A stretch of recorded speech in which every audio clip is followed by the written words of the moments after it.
Сайн байцгаана уу? Та бүхэндээ өнөөдөр лого хийх талаар заавар зөвлөгөөг хуваалцъя.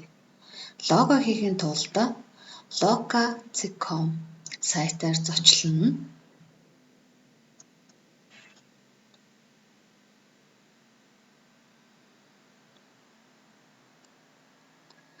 За, ийм цонх нэгддэг байгаа. Энэ дээр одоо ямар нэртэй лого хийх вэ? Тэрнийхээ нэрийг бичнэ. За, Primary Education Mathematics одоо бага боловсролын математик гэсэн пэйж хуудасныхаа логог хий. За, нэрээ англиар бичлээ. Тэгээд эхлүүлнэ.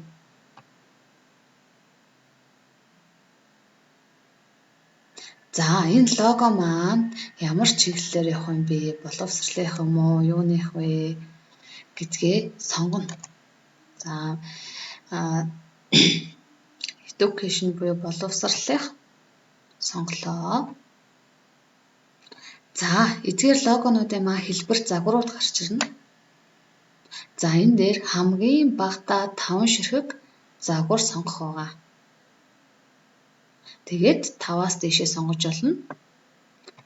За, ингээд сонгоод 1, 2, 3, 4,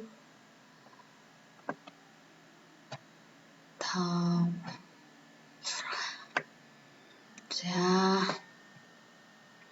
За, загваруудаа сонгоод дуусныхаа дараа connect. За, логоны маань загвар ямар өнгө төв байх вэ? Ямар өнгөнүүд оролцох вэ гэдгээ сонгоно. Эсвэл энэгээ алгасан ч болно. За, би шар өнгөийг сонголоо. За, энэ маань танаа пэйж хуудас юм уу? Юунд зориулж хийх гэж байгаа логоны маань иршил. За, энэ дээр маань өөр бас нэг нэрээ бичих байгаа. Одоо жишээлх юм бол teachers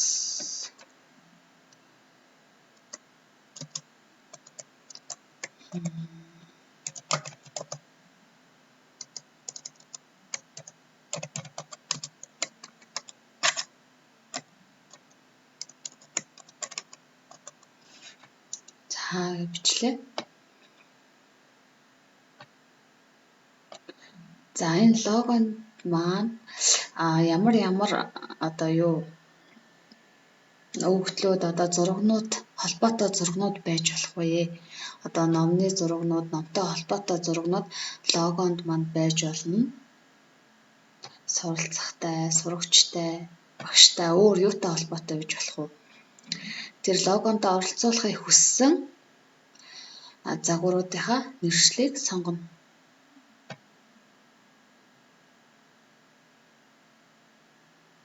За, логоо эхлүүллээ.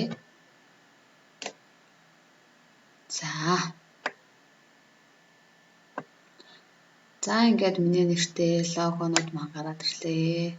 Миний сонгосон загваруудтай.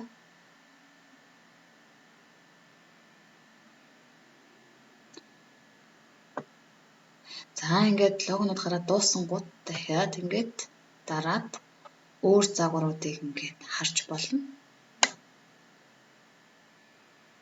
За, аль нэг логог нь сонгоё. За, одоо энэ лого болж байна. Гэхдээ өнгө хэтэрхий бараа юм болов. Логоны маань зураг маань надад таалагдж байна гэж үзвэл ороод логоныхоо өнгөнүүдийг нь солих боломжтой. Одоо мөн эдгээр зураг, текстүүдээ бас өөрчилж болно.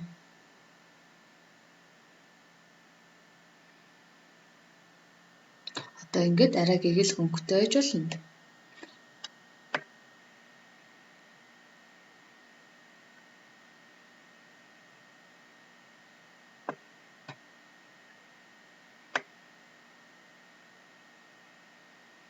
За, энэ мэтчлэнгээр логоныхоо өнгө загварыг өөрчлөөд дээр нь сонгосон логондоо эдгээр цэцнүүдийг ашиглаад засвар хийж болно. За, энэ логого авахын тулд тодорхой хэмжээний мөнгө төлдөг байна. Гэхдээ мөнгө төлөхгүйгээр ноутбукныхаа серчс дээр логого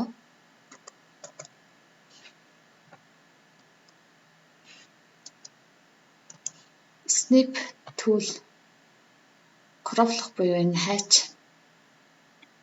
зураг хайчлах цэцээ ашиглаад логоныхоо зургийг авч хадгалаад ашиглаж болно.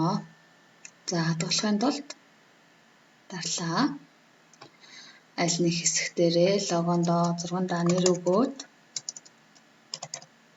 хадгалж болох нэ.